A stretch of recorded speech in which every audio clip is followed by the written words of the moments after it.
안녕하세요. 방송기자연합회장 양만입니다. 반갑습니다. 참 이달의 방송기자상 시상식 할 때마다 기분이 참 좋아집니다. 우리 주변에 이 저널리즘 수행에 관해서 그 관심과 의지 그리고 역량을 갖춘 기자들이 많다는 것을 매달 확인하는 것은 사실 이렇게 다달이 기자상을 시상하는 나라가 별로 없을 것 같아요. 미국 같은 게 1년에 한 번 하는 것 같은데 이런 부분들이 드물지만 아주 소중한 일이라고 생각하고요. 오늘은 4개 부문에서 시상과 수상이 이루어지는데 먼저 취재, 기획, 지역 취재를 보면 서울 양평 고속도로 노선 변경 문제, 그다음에 후쿠시마 오염수 방류 검증 문제, 그리고 오송 참사 부실 대응에 대한 보도, 지난달 우리 한국 사회에서 있었던 주요한 이슈, 그래서 우리 방송 저널리즘이 제 역할을 했다는 것, 그리고 선의의 경쟁을 통해서 진실에 다가가는 그 과정에서 좀 더 높은 수준의 성취를 이룬 분들이라고 저는 생각을 합니다. 축하드리고요.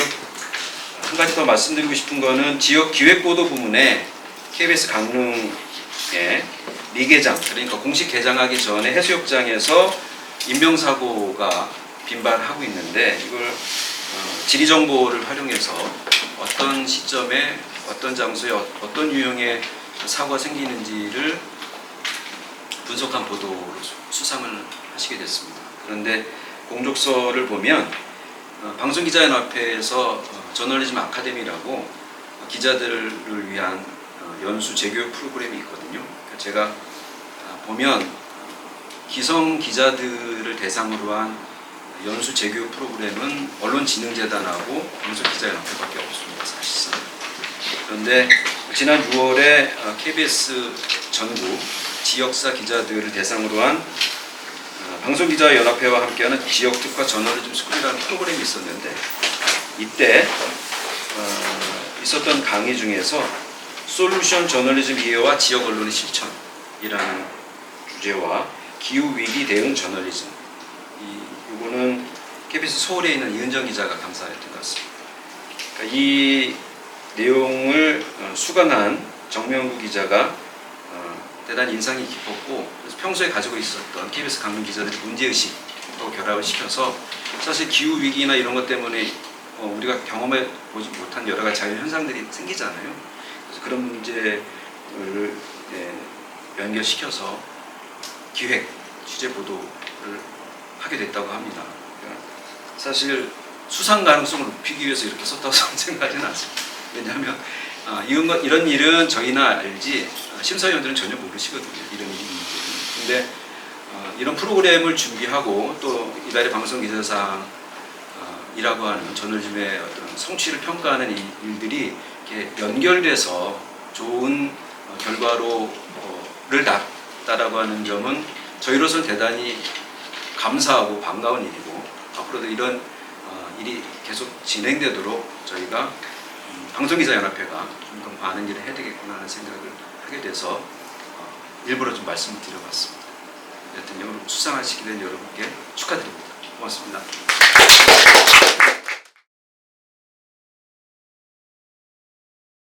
네, 한국방송처장을 맡고 있는 강민현입니다. 아까도 우리 회장님께서도 매달 주는 상이 이렇게 많지 않은 거다 이렇게 말씀을 하셨는데, 매달 주기 때문에 그 상의 가치가 결코 작은 건 아니다 이렇게 말씀을 드리고, 저는 이 상의 의미를 아시겠지만 많은 기자상이 있는 걸 알고 있는데, 제가 알기로는 학회하고 이렇게 같이 공동으로 심사를 하고 수여하는 상은 이 상이 유일하지 않나 이런 생각을 해보고요. 그래서 이제 이 상은 그 현업에서 지향하는 그런 것도 있지만, 저희도 이제 방송 저널리즘을 이렇게 가치를 두고 이렇게 교육을 하고 있는데, 그런 시선도 같이 결부가 된 상이다, 이제 그런 의미가 있다고 생각이 돼요. 그래서 그런 점에서 보면 현업 기자들끼리 이렇게 수상을 하는 그런 거에 비해서 훨씬 더 의미가 있고 가치가 있는 상이 아닐까 나름대로 이렇게 의미 부여를 해주고 싶고요. 그런 의미에서 수상하신 여러분들은 남다른 이런 자부심을 좀 가져도 되지 않나 이런 생각이 되고요. 저희가 이제 방송 학회하고 연합회하고 같이 공동으로 이렇게 이제 심사도 하고 시상도 한 지가 꽤 오래됐어요. 그래서 이제 이렇게 저희 학계에서는 이제 주로 방송 저널리즘을 전공하시는 교수님들이 이제 같이 심사를 이렇게 이제 하게 되는데요. 매번 느끼는 거지만 오늘 이번에도 보니까 다들 뭐 이게 상을 받을 만한 이런 아이템들이 선정이 되더라고요.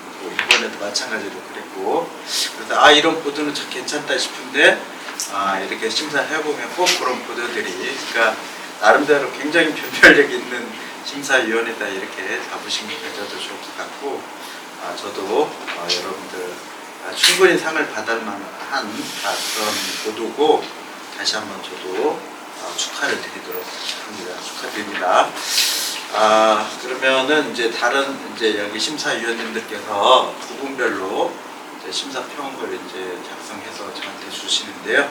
제가 심사평을 간략하게 말씀드리도록 하겠습니다. 자, 178회 이달의 방송 기자상에는 5개 부분에 모두 33편이 출품됐습니다. 굵직한 이슈가 한 번에 쏟아진 취재 보도 부분에서는 11편이 경쟁을 벌였는데요.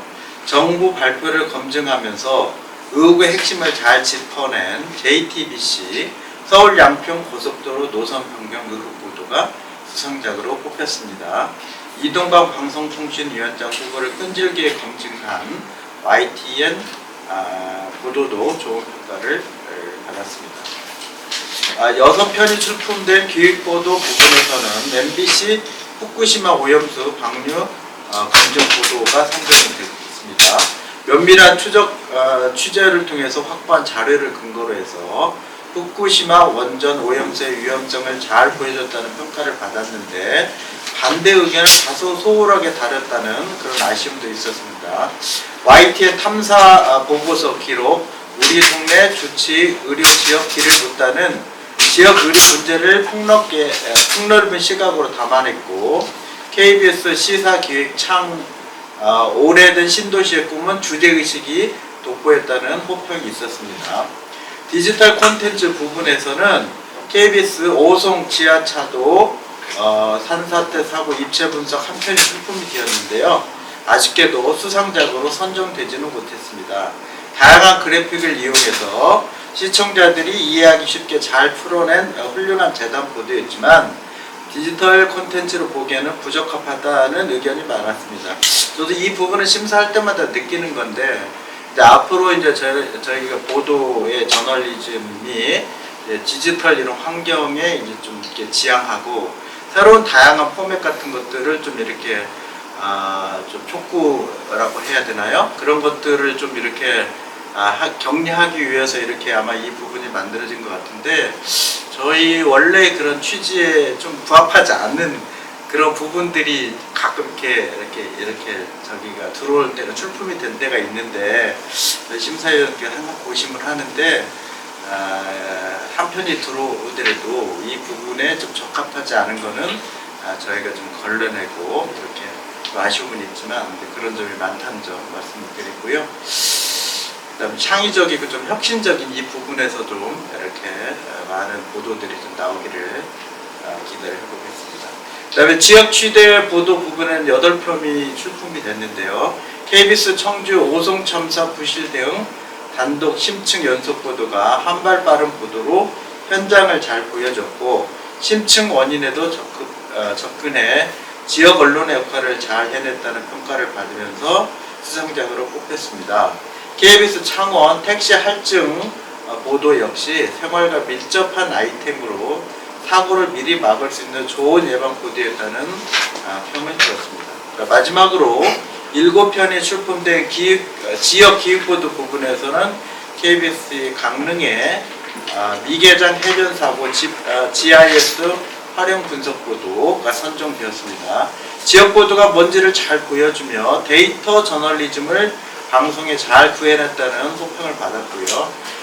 다만 KBS 제주의 후쿠시마 오염 보도라든지 그 다음에 KBS 춘천의 긴급 점검 수상한 지방의회 업무 추진비 보도도 전수조사를 통해서 지역의회를 잘 견제했다는 이런 좋은 평가를 받았습니다만 아쉽게 수상작으로 선정되지는 못했습니다. 그럼에도 불구하고 좋은 보도였다 이런 평가가 있습니다.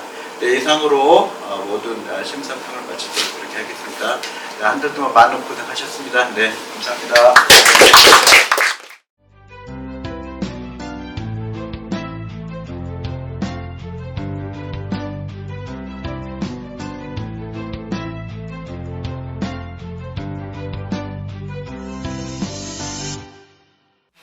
서울 양평 고속도로가 들어설 예정이던 경기 양평군 양서면입니다.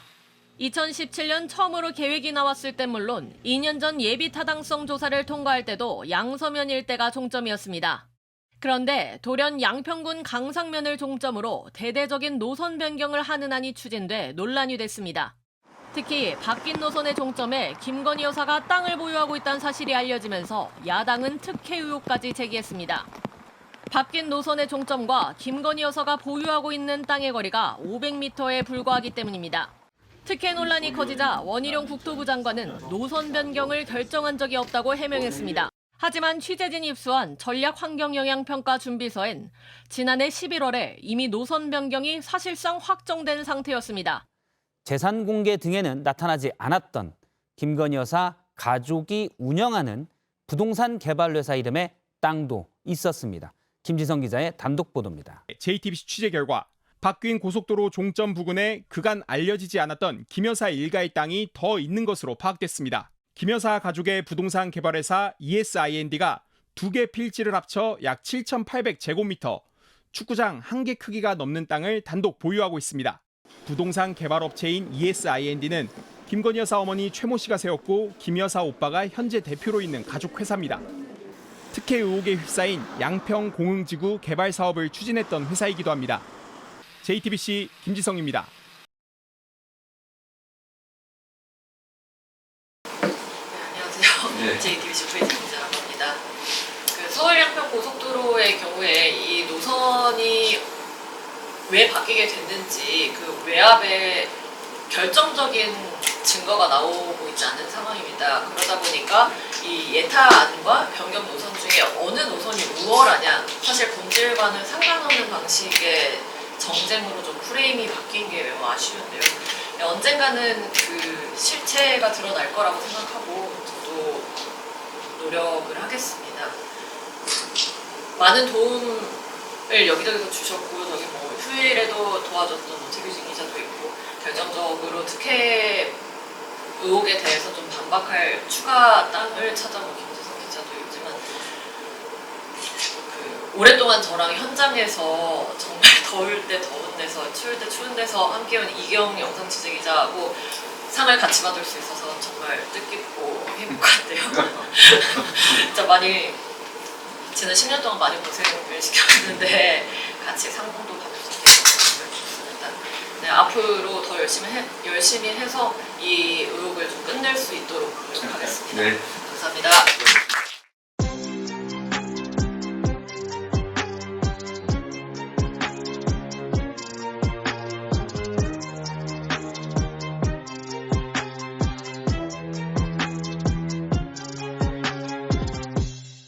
국제원자력기구 IAEA가 어제 일본의 후쿠시마 오염수 방류 계획이 과학적으로 안전하다고 발표했죠. 하지만 이 오염수를 처리하는 방법이 과연 태평양에 방류하는 것밖에 없었느냐에 대한 언급은 없었습니다. 다만 보고서엔 이런 대목이 나옵니다. 일본의 해양 방류 결정 이후에 그에 대한 검토를 요청받았기 때문에 방류 행위의 정당성에 대해서는 평가하지 않는다. 또 방류의 정당성은 경제 사회적 요건도 고려되는데 기술적인 영역이 아닌 걸 평가하는 건 우리 일이 아니다. MBC 취재 결과 IAEA는 이미 한 달 전 태평양 주변국들과의 화상회의에서도 오염수 방류에 대해 설명하면서 방류 이외의 대안은 제대로 검토해 보지도 않았던 것으로 드러났습니다. 지난달 9일 IAEA가 태평양 도서국 연합체와 개최한 후쿠시마 오염수 관련 국제 화상회의. 태도국 측 전문가가 오염수 방류 외 다른 대안이 있는데도 일본이 외면하고 있다며 IAEA가 나서달라고 요구합니다. 오염수를 바다로 흘려보내지 않고 고체화시켜 영구 보관하는 등의 방법도 검토해 봐야 하는 것 아니냐는 겁니다. 이에 대해 IAEA 측은 이렇게 답했습니다. We did not review the details of the decisions of the different options. 일본이 정한 대로 방류에 대해서만 검토할 뿐 다른 대안은 검토 대상도 아니라는 겁니다. 그러면서 결정은 일본이 하는 거라고 재차 강조합니다. 최종 보고서가 나오기 한 달 전에 IAEA는 사실상 일본이 정한 방류 방침을 기정사실화하고 있었던 겁니다. IAEA는 어제 발표한 최종 보고서 서문에서도 방류는 일본의 결정이고 자신들은 해당 정책을 권장하거나 지지하지 않는다고 명시했습니다. 하지만 이 같은 IAEA의 보고서를 근거로 일본은 방류 방침을 정하고 방류 개시를 준비하고 있습니다. MBC 뉴스 조혜명입니다. 안녕하세요. 2008년 입사했는데 처음으로 이렇게 귀한 상을 받아봅니다. 그래서 여러모로 부족함이 많았고 또 이 문제에 대해서 많은 선배, 동료, 언론들께서 계속 좋은 취재, 좋은 보도 많이 해주셨고 그 보도를 바탕으로 저희도 조금 더 노력을 할 수 있었는데 그 상을 저희가 받게 돼서 좀 부끄럽기도 하고 또 더 열심히 분발해야겠다는 생각도 듭니다. 후쿠시마 방류가 이제 앞으로 몇십 년이 계속될지 모릅니다. 제가 과학은 잘 모르지만 과학에는 100% 장담할 수 있는 것이 없고 100% 안전하다고 보장할 수 있는 것도 없다고 들었습니다. 앞으로 방류하고 폐로하고 하는 모든 절차에서 아마 국제적으로 수많은 언론인들이 끊임없이 질문을 던지고 감시하고 관심을 가지고 또 많은 것들에 대해 국민들에게, 시청자들에게 또 해외의 수많은 사람들에게 알릴 의무가 있다고 생각합니다. 저희가 좋은 보도를 해서 이 상을 주셨다기보다는 앞으로 더 많이 좋은 보도를 해라 라고 격려와 질책해 주시는 것이라고 생각하고 이 상을 감사히 받겠습니다. 고맙습니다.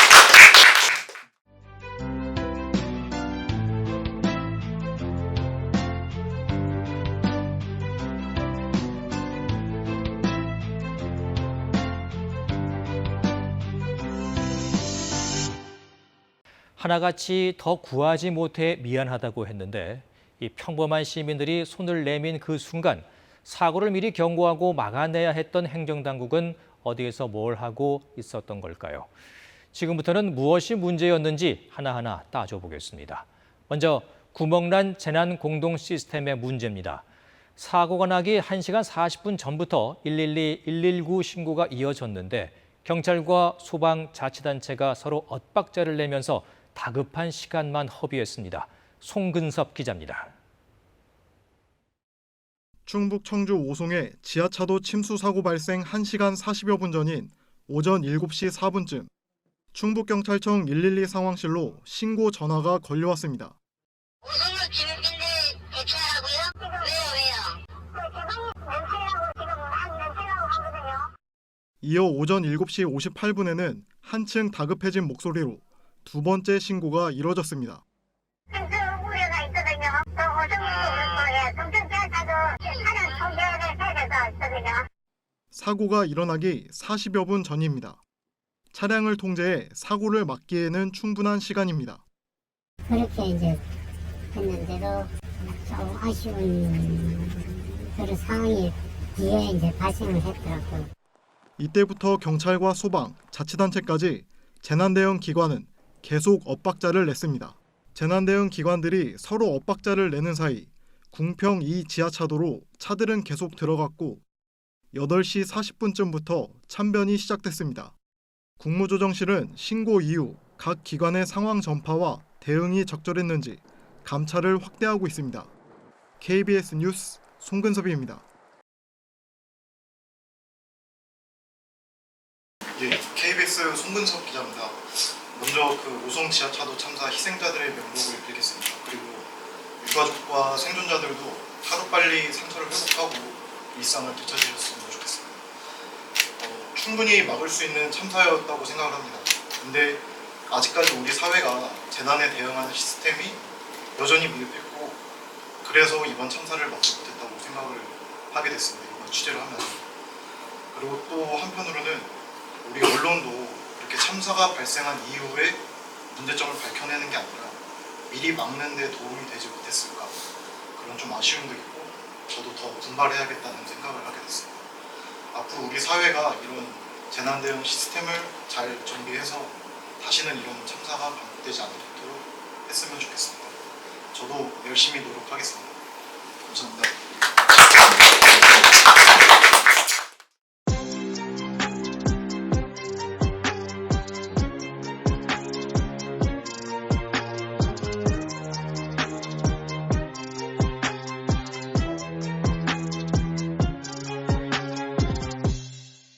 아직 문을 열지 않은 이른바 미개장 해수욕장에서 올해도 물놀이 사고가 속출하고 있습니다. KBS는 해마다 반복되는 이런 사고를 전수조사하고 지리정보 시스템을 활용해 지역별 사고 다발 해변 등을 집중 분석합니다. 경비함정과 연안구조정이 실종자 수색에 나섰습니다. 해경 헬기도 투입돼 바다 곳곳을 들여다봅니다. 해변에서 스노클링을 하던 20대 남성이 실종됐기 때문입니다. 수색 4시간여 만에 발견된 남성은 병원으로 옮겨졌지만 숨졌습니다. 사고 당시 해수욕장은 미개장 상태로 물에 빠진 남성을 구할 수 있는 안전요원이 배치되지 않은 상황이었습니다. 미개장 해변인 탓에 수영 금지선 같은 안전시설도 없습니다. 공식 개장한 해수욕장에 비해 물놀이 사고에 취약할 수밖에 없는데 올해 들어서만 벌써 수십 건의 사고가 발생했습니다. 미개장 해수욕장의 위험은 과거 통계를 통해서도 확인됩니다. KBS가 정보 공개 청구 등을 통해 2017년부터 지난해까지 강원 동해안에서 발생한 미개장 해수욕장의 안전사고를 전수조사한 결과입니다. 6년 동안 물놀이 사고 59건이 미개장 해변에서 발생해 88명은 무사히 구조됐지만 16명이 숨졌습니다. 특히 구글 뉴스랩의 자문과 협업 등을 통해 데이터를 지도에 구현한 결과 특정 시기와 해변에 대한 안전 강화가 더 필요한 것으로 나타났습니다. 전문가들은 미개장 해수욕장에 대한 정확한 정보 파악과 분석이 안전사고를 막을 수 있는 해법이 될 것이라고 조언했습니다. KBS 뉴스 노정입니다.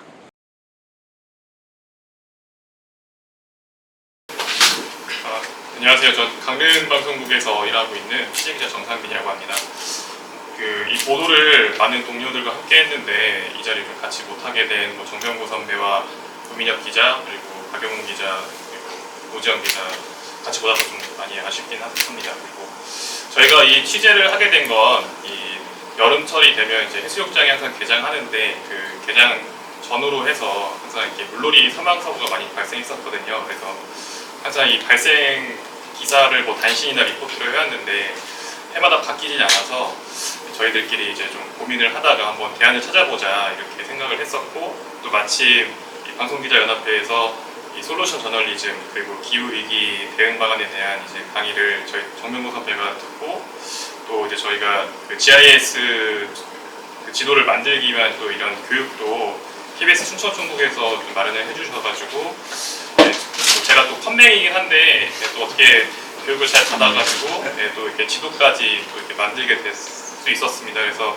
이렇게 또 상까지 주셔서 너무 감사드리고, 또 이렇게 좋은 교육이 있었기 때문에 저희가 이렇게 또 대안을 좀 제시하지 않았을까 생각이 듭니다. 그래서 저희가 이렇게 보도한 게 또 행정안전부나 해양수산부, 강원도에서도 이걸 보고 그동안 바다에 대한 어떤 이제 그 안전 지도, 그동안 이제 지도가 있었지만 하천과 계곡에만 집중이 돼 있었는데 이 자료를 통해 가지고 한번 자기들도 이제 자료를 만들어 보겠다라고 일단은 한 상황이어서 저희도 계속 꾸준히 관심을 가져서 이 해수욕장을 찾는 그 많은 피서객들에게 좀 사고가 안 날 수 있도록 또 노력을 하겠습니다. 그리고 저희가 이제 KBS에서 어떻게 보면 되게 작은 조직인데 이렇게 또 기획 보도를 하려면 또 많은 이제 도움이 필요하거든요. 근데 또 이 보도에 참여하지 않았던 정창환 부장님이나 그리고 조현주 선배, 그리고 김보람 선배, 그리고 또 저희 이 기사를 방향을 잘 잡아주고 데스킹을 해주신 강기혁 부장님 덕분에 이 상을 받게 됐습니다. 앞으로도 열심히 일하겠습니다. 감사합니다.